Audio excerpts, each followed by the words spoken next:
Hey, what's going on, everybody? My name is Tyler. And I'm Luke. And welcome to Holy Heck, I Really Like Love Live, episode 45, our show where we talk about everything related to Love Live and analyze all the songs from the very beginning until right now. That was a little bit of a change up. That wasn't intentional. Everything related to Love Live. I mean, we kind of do. Let's talk about PDP. Love Live. We didn't talk about that yet.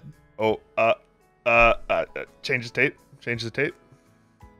Hey, what's going on, everybody? So, so today we're talking about, Sorewa Bokutachi no Kiseki, right? That's how you say it? Sorewa Bokutachi no Kiseki. Yeah, that is our vehicle. Yeah, the second SIP OP. Perfect. And, I guess this is the start of a new block then. Hello, welcome to our new block. This is, we're doing SIP Season 2, and that's exciting. So, we got that song, and we got Datte Datte a Mujou today. So, that's a good... It's a good day if you like those songs. That is a goodie. I know you absolutely hate it and hope it would die, but you know, some of us like it. I didn't say that in the episode yet. So last week our question was, what girl has grown on you the most and why? And we got one coming in from our boy Savivo here, new commenter, first time. My pick for the girl that grew on me, Rin. Rin went from a generic cat girl when I first started SIF to my favorite Muse girl after watching all of SIP and listening to Muse's music. Her improvement vocally as Muse's discography grew, her portion of SIP and her cars in SIF made my opinion of her do a complete 180.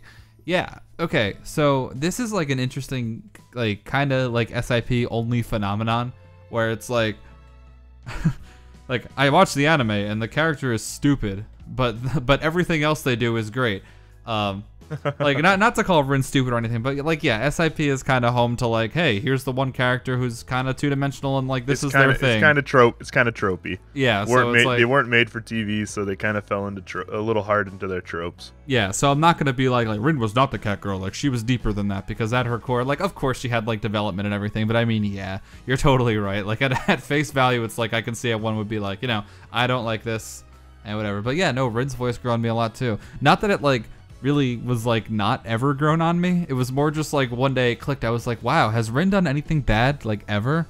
Like the answer is no, if you're wondering. But yeah, so that's my pick. Honorable mention to our boy I Love Snickers, who went on a tangent and a half about Ruby. That was a long boy. I respect it. I wanted to pick this one, but I wanted to talk about Rin's dynamic too. So just know that you're my favorite for writing up this whole Ruby essay, as you know. Also, didn't want to be reading for 5 minutes. Yeah, big fan of that though. So thank you for that comment. Gave that the big heart. Anyway, Luke, what about you? We got one from Zilball. Answer the question is Kotori for me. I never really liked her voice because it was high and airy and didn't have too much to it before. But further and further the show went, the more I listened to Pron Thompson Kotori in general, I noticed how much I love it.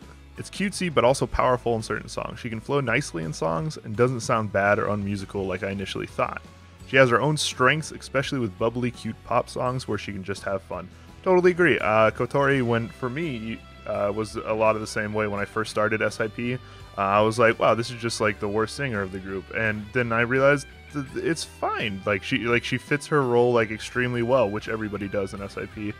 And Kotori's great. Yeah, I agree. I'm not one to like kind of airy voices like hers, where she's reaching all the time. Her voice is reaching, and she's very shrill at times, and at times I mean all the time. But like it's just something that grew on me quite a bit. I feel like the time lapse of getting into Love Live's like music goes from like Nozomi and Kotori, like they are not singers. And then, like, by the end, like, right now in the present, you're like, yes, they're very great. Like, here's why. And then you, like, give a bunch of reasons. Yes, Nozomi is the best. No, I just feel like that's just, like, a show of, I've been around forever, and I can accept that Kotori has her strengths, despite, like, you might initially go in and be like, ooh, I don't like this, and then just, like, back out, and then just be like, bad. Like, hit her with the bad stamp. And then just, like, you know.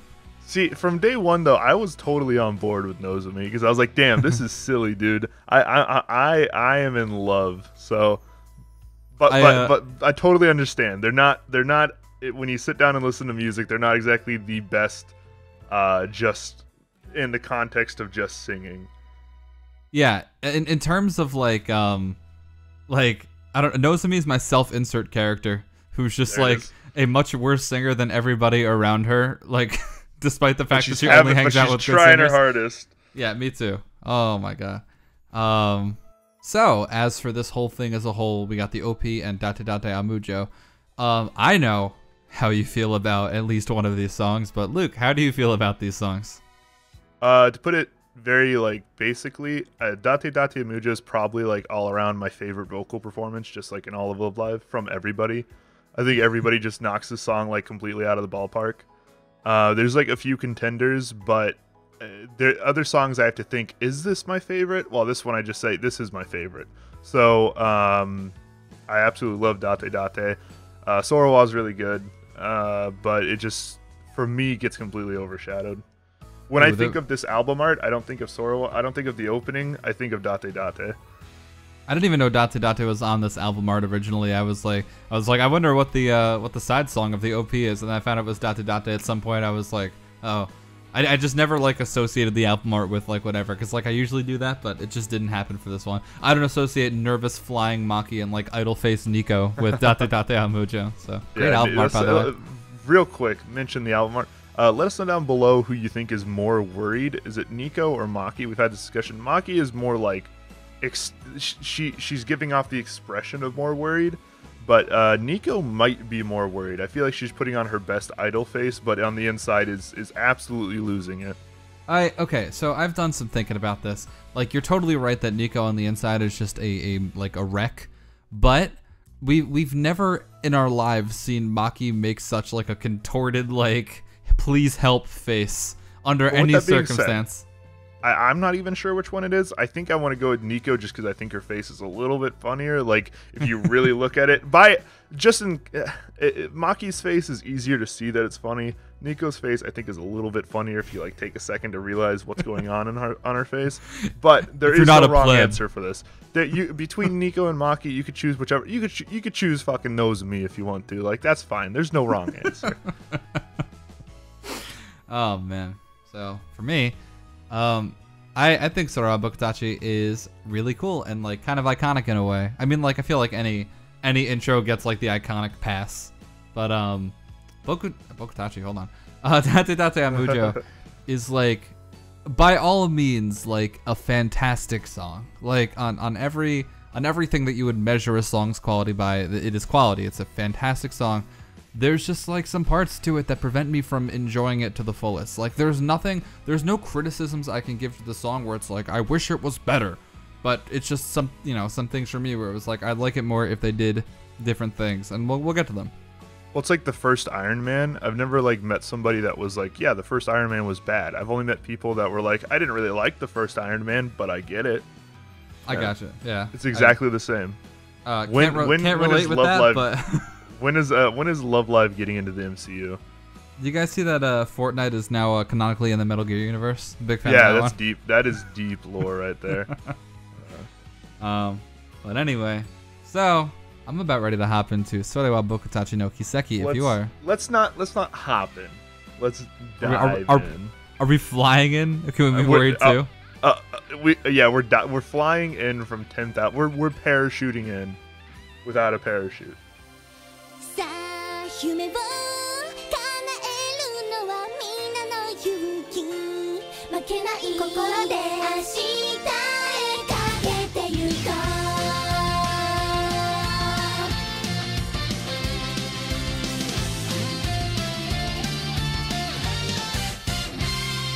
う強い強い願い事が僕たちを導いてくれた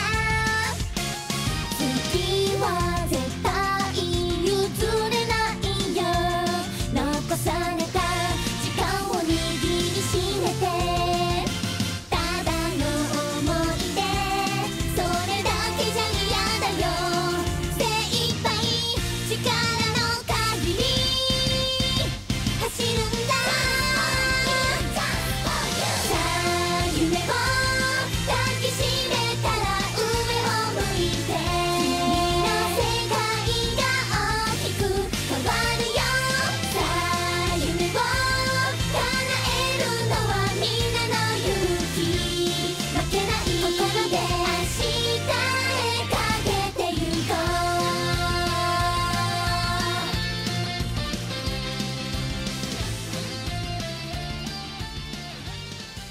It is hard to match the iconicity of the first few notes or maybe words of like an OP of an anime. Am I right?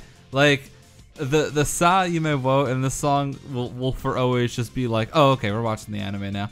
And it's just, I don't know, like even if you didn't like watch the second season, you're not familiar with it or anything, there's just something about just Sa Yume wo where it's like, oh, okay, it's Love Live. I just remembered. You know what I mean? Yeah, you can like envision, you know, the spotlight dropping on, like in the OP, the spotlight dropping on Hanuka, and she looks over at Umi and Kotori, and they're ready to go. Like whenever I hear those couple notes, I'm like, ah, bring me back to a simpler time when I wasn't in idol hell and just enjoying an anime.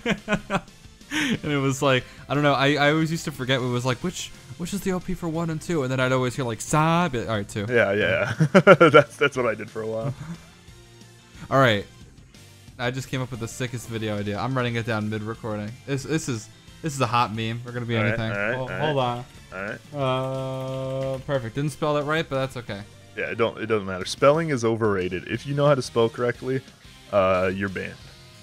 Speaking of things that aren't correct, listen, it's not chance for me, chance for you. It's transform me, transform you. Yeah. We're a bunch of dittos, actually. Holy heck, I really like the fact that I'm a Gen 1 Pokemon. I don't like that because my Ditto's just a breeding slave, dude. Holy heck, bad, I really man. like the daycare. Have you seen the video of the guy trying to beat Pokemon Red or Blue, one of the two, with only a Ditto? A single Ditto? No, Yeah. I have not. It's a very good video. He just ends up struggle killing everybody and like hoping to not get critted and like hoping to crit with some of his moves. It's quite the experience. Anyway, Love Live. Okay, so just general feelings about the song. I like it quite a bit. One of the things with the song though that you have to go in knowing, which is like kind of the case for a few OPs and EDs, is that like the new music kind of stops around like a minute and 30 seconds into the song. Yeah, we were talking about that earlier. Music kind of is over rather soon. Like there's like tiny new parts, and like of course it has a bridge and a solo because it's a song. Exactly, yeah. But yeah, like, there's a pretty cool like breakdown into the actual bridge for the guitar solo, but like overall there's not a lot of stuff going on in this song. Yeah, there's not a lot of song in this song compared to other songs, maybe. It just you know, these like big group songs will always be harder to find the individuality in them because they are in a group, and like you find the really interesting and neat things when you're picking apart like what the girls are doing individually, and there's just there's no individuality in the song. Speaking of though, like I think something they did right. Maybe this is a weird opinion. I don't know. I haven't really thought about it, but we've talked like hours and hours on end about the crowding out effect when it comes to OPs and EDs, and then they're just trying to cram solos into the second verse. I like the fact that there really aren't. Are there any solos in the song? I didn't listen to it that carefully when we just listened to it, but for the most part, the second verse is like almost all group solos, as in not solos at all. Like it's like groups of 3. And that's so cool. I think that's cool just because it's like it's still like you can like definitely hear each individual girl more. While not like they still get like long as hell parts. It's like the whole thing is divided into 3 instead of divided into 9. Yeah, and so, a lot of the other OPs just try to cram in 9 solos in the second verse, and it's just way too much. Yeah, I don't know. It's like the obvious choice where it's like if you ask me in any given situation, like would you rather this be a group song or would you rather this part be a solo, I will of course say I want it to be a solo. But there's just something about like I want it to be a solo, but only if it's not bad because of it, you know? Yeah. Well, I think my favorite part about this song, the thing that it really does for me the most by far out of anything, is it just like it makes me feel hopeful, man. Yeah. Well, it doesn't right.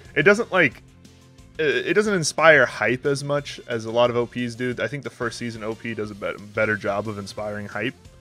But this one makes me like I can conquer the world while listening to this song, dude. Yeah, I didn't really notice that, but you're right. I feel like there's a difference between the hype level of like screaming like Bokutachi no nakade versus like like listening to this song and like holding your like hand over your chest, like I got it. It's all right. I can do it. Why am I worrying? You know, like, there's so many Muse songs that are just excellent at that really inspire hope in you and make you feel like you can get through whatever you're trying to get through. You know, it's really nice thing that they consistently have. Mm-hmm. But yeah, no, I think you're totally right on that one. That's actually funny that you say that. So as with I do, what that wasn't English. As I do with all like OPs and EDs. This is the part where I say it's very weird to listen to after the first minute and 30 seconds. That's the thing you must insert when you talk about OPs and EDs. Let's see if anybody in the comments below says this is my first time listening to it after the first minute 30. We usually get one. So that's the thing. I mean, yeah, like this is not. I was in our Discord. I was in our Discord. Link below. Plug. I was in our Discord a little bit ago, and I had Super Love Super Live playing, and then someone was like, "Oh yeah, I've never heard this song outside of SIF," and like that's when it occurred to me that like that's like a totally legit thing to say. Like Super Love Super Live is like not the most popular song of all time, and there are people who like don't like listen to the full versions of the song, but only listen to like the SIF cuts, which is like totally fine. Like I feel like the whole goal of the show is to like expand your taste and get you to listen to new stuff that you might not have known even existed. So that's cool. Yeah, I mean, you definitely knew this song. You definitely knew this song existed. It's just probably didn't listen to it very much. But assuming you watched SIP, which some people did, not everybody did, you probably knew about this song. We got a nice little callback in the OP to songs that we just finished up, you know, a couple weeks ago. Oh yeah, I guess that was a little bit longer. No, that was a couple weeks ago. Yeah. It was a while ago. We had Naoto on. That was a long ass time. Yeah, ago. that was decades ago, actually. Sorry, not a week ago. About a week ago, we finished talking about the season one SIP Blu-rays, and they're in this song. Like the covers for them are in the OP. That's very cool. Like animated versions of them. Yeah, animated and everything. Rin with the hose, and I do remember one of my favorite like parts in this OP is when like Maki's playing her piano and like her hair's flying around everywhere. Like that part is super cool. Like that part that's the chills moment, you know. I love the surprise Hanaya with the umbrella where she turns around and is like, "It was me the whole time." Yeah, it was me. You got Ellie trying to cover herself because this is a wholesome show. Nico taking the big sip. Oh yeah, the monster sip. Yeah, this is a good OP. Yeah, as for visuals, I mean it's really great. It's awesome. Yeah, it's a fun OP to watch. No, I wanted to talk about the name of this song for a second. It's weird. I mean, like the literal translation of Sorawa Bokutachi no Kiseki is like literally that is our miracle. But not in SIF. It's our miraculous time, I think it is in SIF. Or this is our miraculous time. Right? It's our miraculous time, that's what it is. And I don't know, I have like a really hard time translating Japanese into English and having it like make any sense at all. So like I'm sure that's just the Americanized version of like this is our miracle, or that is our miracle, but like I don't know, it was just like weird to me. Like I'd always see it in SIF as it's our miraculous time, and I'd always like just go into just like an aneurysm moment and be like, what is this? And then Honoka would be like, sa. I'd be like, all right, that's what it is. I'm over it. I'm over it. Yeah. Yeah, no, it's a super neat thing that you pointed out today. I never realized that. I didn't even think about it. I don't know. Are you ready to talk about instrumentals? Yeah, instrumental's pretty good in this song. Like I said, I like the breakdown to the guitar solo. It's pretty neat. Yeah, me too. There's some like cool chimes in the chorus, but most importantly of all, there's like trumpet in this song, and that's just incredible. I love it when we get some brass in our J-pop. Not in our IMAS episode. You didn't like that. You hurt my ears. You hurt everybody's ears talking about brass. Yeah, dude. I hate brass. Idolmaster Luke is a different one. That's my evil clone. We get Honk with the young birds and the trumpet. She earned her name. Well, isn't that in the first? Isn't that in the first one? Is that? That's in the first OP. Yeah. When she does the world's biggest, and then. Yeah. All right. Anyway, how about this song? Whoops, it's been a little bit since I actually like watched the visuals of this song, but no, it's funny you say the breakdown because I feel like, okay, so the guitar is mixed like really low in the song, as in it's not loud, at all. And like everything takes priority over the guitar, which is like double funny because the guitar is playing like the most metal backing of all time. Like it's like pretty much on par with Loveless World and like not quite After School Navigators, but like it's up there on like what it's doing, because like it's playing palm muting and like every like third or fourth note or something it's playing an open like power chord, which essentially sounds like like, you know, that kind of like metal like backing. I don't have my guitar right here, so I can't do it for you. But if you listen to the song, it's like really like really metal, which is not at all fitting, but not in a bad way. You know what I mean? Yeah, it's kind of like juxtaposition-y, but it's so quiet that it's not, is what I'm trying to get at. It's a very strange animal we have here. But and then it finally gets to come in and kick down the door in the in its nice little solo, which is like something that the guitar always gets to do in Love Live songs.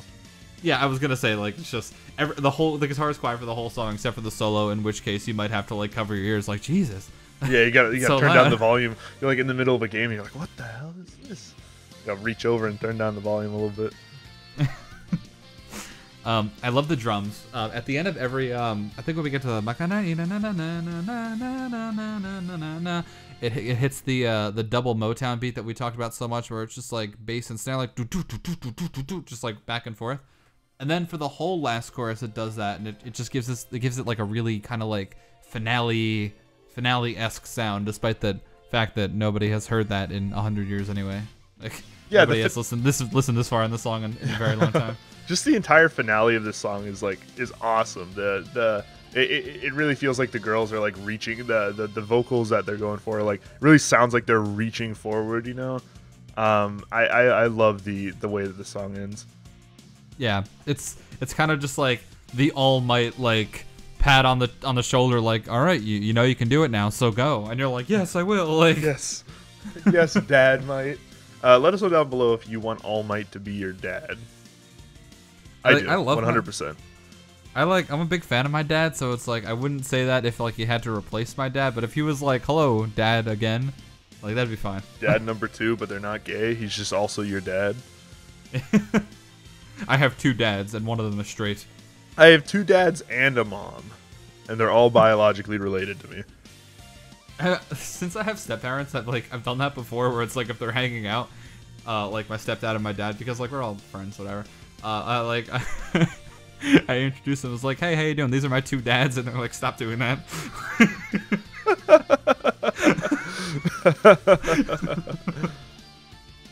Oh man. I don't know about you. I'm about ready to move on to Datte Datte. I am so ready to move on. It's been 13 minutes of torture for me. No, not really. I adore this song. Put on a record.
like I said in the intro for the video, this might be my favorite vocal performance ever, and might as in not might, but might as in it definitely is. Everything the song does is like perfect for me. Rin and Ellie are fantastic. All the individual solos are great. Even the talking part like does it for me. It's not vocals, but like it still just does it for me. But the goddamn cherry, this cherry is the size of the moon on this small cake. Umi is so good in this song. This along with my favorite vocal performance just overall in Love Live, this is just a number one Umi. You get everything from her. You get a little bit of near her top range, not quite the top, but you get a lot of alto Umi, you get a lot of mid-range Umi, and it just does everything I'd ever want in a song, and I absolutely adore it. Who would have thought that the solo mixes just turned every song into Datte Datte on Mujou when you listen to Umi's version? It's great. It's so good. Well, where do I even begin with this? This is definitely one of the solo mixes that I was like most excited for, because God, she's great, dude. I love listening to people that don't fit their solo mix. Like one of the first things I did was I listened to the Hanaiwa version of this song. Didn't sound as good as the original, but it still sounded pretty great. Sorry, go ahead. And the coolest part about the song is like it's sensational. It's sensational vocally, but it's also like great instrumentally. I really love the instrumental parts in this song. It's funny. But I'm sorry. first, go. No, all you, dude. I wanted to like. More of a tangent. I knew that you were going to like just hammer on about the vocals in the song, and I tried to like be the contrarian for like polarization and be like, but you know, the really great part of the song is the instrumental, but I can't do it. Like the vocals are just like too good in the song. Like they're so close, but like. As in the instrumental is just absolutely top quality as well, but it's just like I feel like this is arguably one of like the best vocal performances like as for the whole group in any song. So like you can't really fault that. Like I don't really think there's much discussion here. Like I don't know. I think that it is also one of the best like instrumental backings of the whole thing. But we'll talk about that more when we get there. And I know one of the gripes that you do have with the song is you feel like it kind of ends without anything happening. Why don't you say about that? Yeah, let's get bad things out of the way first. My main issue with this song is we were talking in the Ruby Dia song about resolution, right? Where it's like the Ruby and Dia solos, yeah. Yeah, sorry, my bad. Yeah, about resolution, how it's like it's great to have like a nice payoff when you get to like the end of a certain thing in the song. And this song has it. It's just the payoff is just not what I'm looking for. I don't know. Like, I'm not gonna lie to you and say like the or whatever they say is like not like super hyped to scream in the chorus, and that's like the climax for me. But I don't know. I was just expecting like a little more of the song, and the way like the chorus ends on like a softer note instead of just like taking it home. I don't know. Whenever I listen to the chorus, it's like I wanna. Like the first time I was listening to the song, I was listening to it, I was like, this is, I knew from the get-go, I was like, this has the potential to be one of my favorite songs, let's go. And it did, and I was like waiting for the amazing payoff at the end of the chorus, and it never came, and I was like, alright. And then I was like, but it's gonna come in the final chorus, and then it turns out that was like the same chorus as before. And like, I get like that your payoff, Luke, is that like Umi is in the song and everything she does in the song is just gold. But I was just looking for a different kind of payoff, and that's my main issue for the song. Like, it's fantastic. It's absolutely sensational in every way that it can be, and I'm not knocking the song at all. It's just I wish there was a different kind of payoff, because it's just kind of like, it's really good, and then at the height of it, it's just kind of like not really anything that I like am too crazy about, if we're being honest. Like, I just wish it like all culminated to like one like super payoffy line, and I don't even know what that would be. I'm not the one writing the song, but I just wish it had a different kind of payoff, and that's just my opinion. I mean, the song's great, so that's it. Yeah, like you said, my payoff in the song is getting to hear the three of them, Ellie, Umi, and Rin, just absolutely like felt this great ending part. For me, that's like enough payoff, because it just like getting to hear the three best singers like sing exceptionally well. But man, dude, I totally get where you're coming from. It's not this very climactic ending. It's not this like massive climactic ending, but it does it for me just perfectly. Mm-hmm. Yeah, I wrote down like, I mean, the Umi, Rin, and Ellie part is like the closest thing we have to like the amazing payoff for me too. Like, they're just the absolute stars of the show throughout the whole song, honestly. Like, not even And I think the song has like a rare distinction of it is always, or it was always RIP. Because of like how slow it is, and a lot of it stays in this mid range. The song is like sensational live. It is probably consistently my favorite live. That or like Wonderful Rush. Like Wonderful Rush is really good also. But this song was great every time they performed it. I think it was 3 or 4 times, and I love it each time. Fun fact from the wiki: this is one of the few songs in the discography that features pyrotechnics other than Loveless World and Storm and Lover. So there's that. Yeah. So that's fun. Another fun fact from our eyeballs. Rippy boy. is this is another fan song. This has fans a lot. And Rippy is left-handed, so watching her open her fan is very funny and kind of awkward. Yeah, she has to use her hand instead of snapping it open. Yeah. She has to use her hand. All the other girls do it like effortlessly, like whapa, and it's just open, but not Rippy. She's like, oh god, and has to like open it herself. But yeah, no. This song vocally is just a masterpiece for me. Like there's not a single like negative point that I can point to. And it's just only made better with the instrumental. I think my favorite part of the instrumental is when we break into the second verse. From then on, it's like a lot harder. Yes. The drums come in a lot stronger. The first verse, the song does like a really cool job of melding this like J-rock style with like traditional Japanese. And like the first half of the song is very traditional. You can hear the drum and guitar in the background, but they're pretty mellow. And then the second half is where like the drum and guitar really take over, and it's awesome. This song is one big transition. You're like saying all the things I wrote down here. Can you not? No, but I like this song. No, in the very first part of the song, it is 100% traditional. Like there's no like really like Western elements in it, aside from the fact that like we're using like standard Western music. But hey, whatever. Yeah, whatever. And we got like we got like a shamisen in there. I think we have a koto, of course, which is the stringy boy that you play as it like lays in front of you. Shamisen is the guitar with the giant pick that has 3 strings. The wooden clacky boys that I don't know the name of, they're like the things that it's like when you're playing a Naruto fighting game and you like hit a thing in the menu, it's like click, and then like you know what I'm talking about? There he goes. Whoa! Yo! Yeah, perfect. Yo! There it is. Was the Ed, Edd n Eddy sound effect like?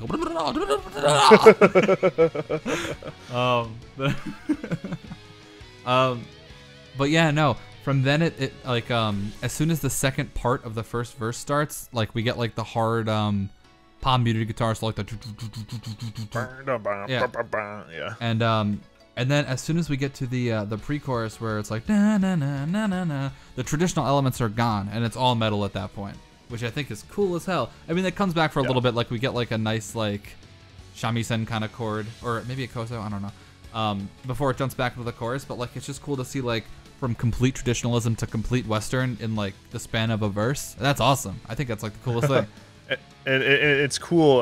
The transition happens again when we go into that final solo from the 3 lead girls, where it goes back to like traditional, and then the guitars and drums come back in when the chorus starts up. And just like this song's got everything I could ever want. Yeah. This song is probably my most listened to Love Live song, between SIF, between being on every playlist that I've ever had because I love this song in SIF. It's got a good mix, and it's like a fun song to play. This song's like right up there in my most listened to songs. It might not be my number 1, but it's pretty close. Would you has this ever left the Working Boys playlist? Never. It has been on there since day one. This song's so good. I adore this song. I remember when I unlocked this song, and I remember this is like probably the only song that I've ever looked up like what level you unlock it in SIF. Because I was like, I really like I played it during a couple events, like a couple melody events or medley events, and I was like, this song's lit. I just want to play this song more. And we got there. This is the song that I grinded a token event, and I just played this song over and over again. It's Lonely's Baby, but you don't hate the song. What if Lonely's Baby, but I don't hate the song. That's not to say Lonely's Baby is not a good song, of course. Anyway, watch our episode on it. Link not in the description. True.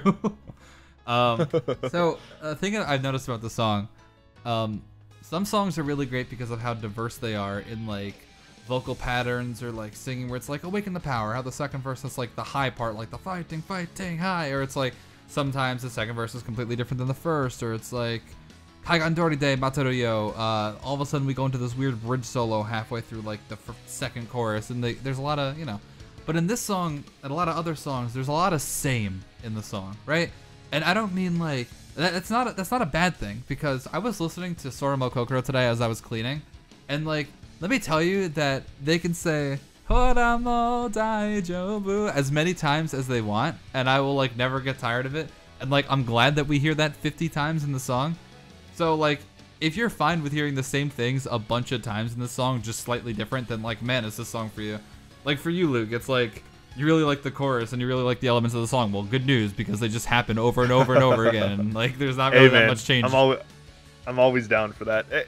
When you, I usually like, you know, changes in songs, but when you hit perfectly exactly what I want, you can play it as many times as you want. Majuka Dreamer plays the chorus about 40 times, but like the chorus is so perfect, you're totally fine with it. Yeah, so that's kind of what we're getting at here, or at least what I'm getting at, where it's like there's a lot of same, but if this is good same for you, then like hell yeah. If it's not good same, then keep it coming. I mean, it's such a good same that I've listened to the same song about the same thing billions of times. About the same thing. World's Cruel, yo. It's about loss. And that's the song. Real sad.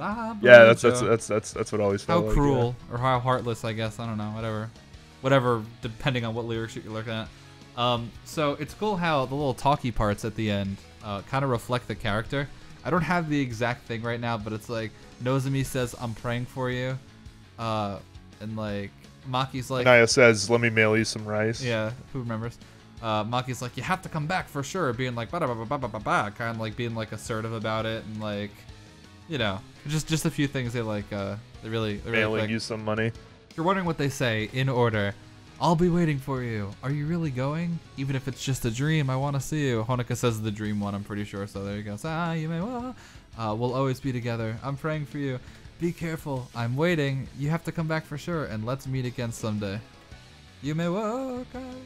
Anyway, so meet again someday in motherland Russia. I'm pretty sure that one's Ellie. Yeah, Ellie's the last one. So if Ellie invited me to like hang out with her in Russia, 100%.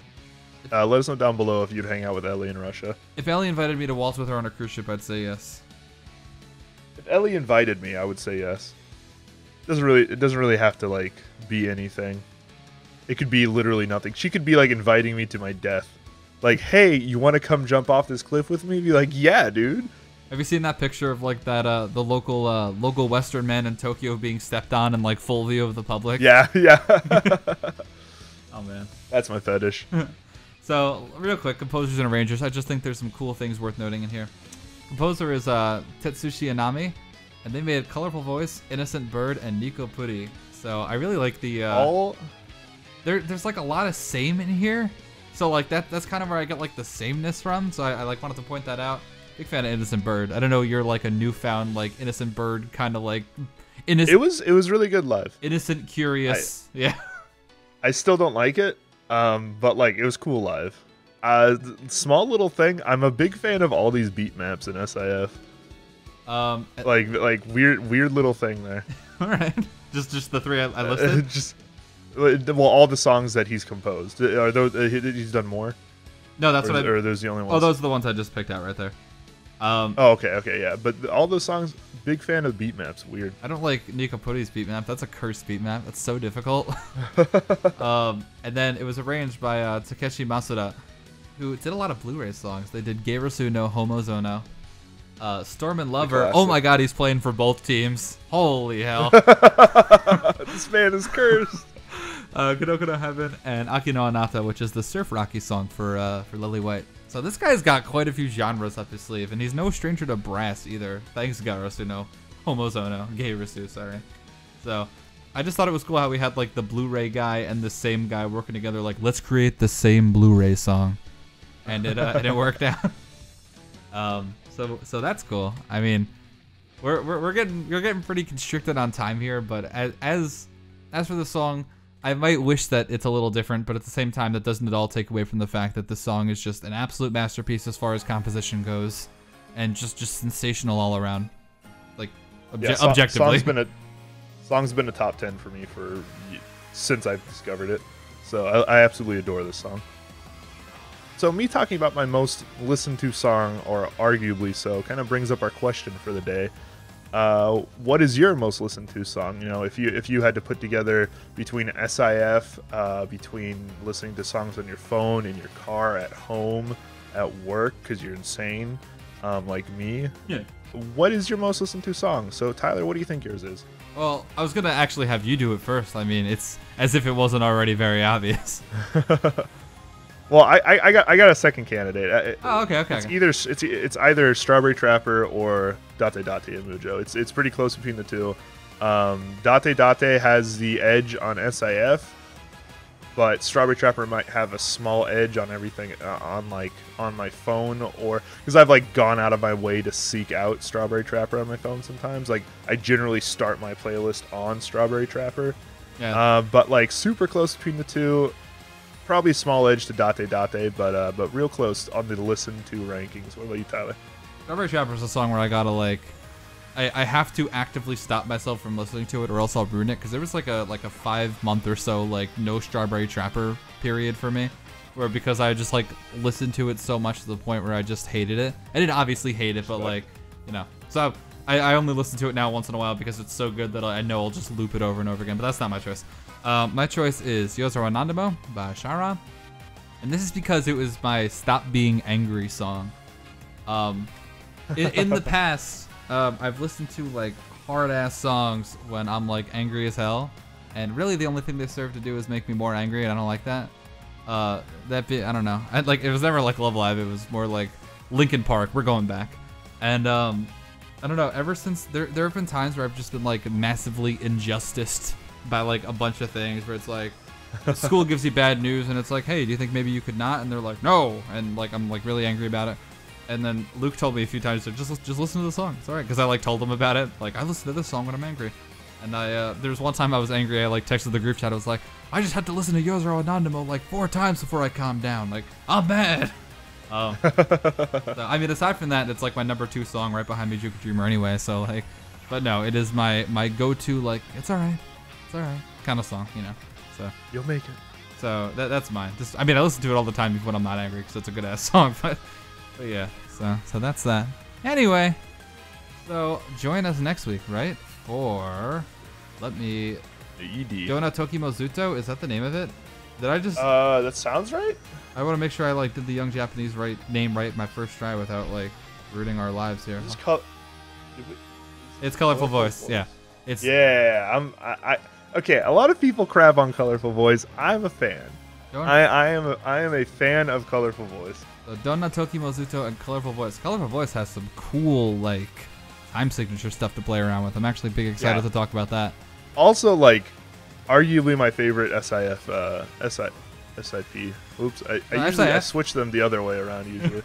Wait, SIF, you were right. I'm really drunk. What the hell, dude? It has arguably my favorite SIF expert beat map, so that's pretty hype also. Cool. So yeah, look forward to that next week, and then after that we got another EJ episode. Oh my God, he's coming back again! Jesus, he's back.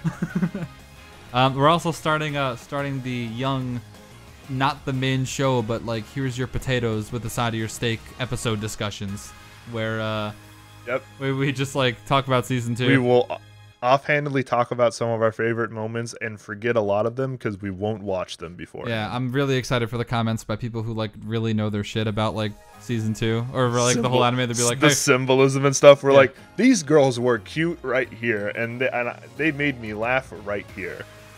Yeah, they're like, we get the young comment that's like, also, yeah, you guys missed the part where they're a very obvious allegory for the 4 horsemen of the apocalypse, but that's okay. Like, you guys missed the Hanukkah Jesus allegory. Yeah, Umi is pestilence. Anyway. But anyway, I guess we'll see you guys next time for episode 46, right? Sounds good? Yep, sounds good, homies. See ya, boys. See you, boys. See you, guys. See ya in our Discord. See ya in our Discord. That's the plug. That's the end of show plug. Goodbye.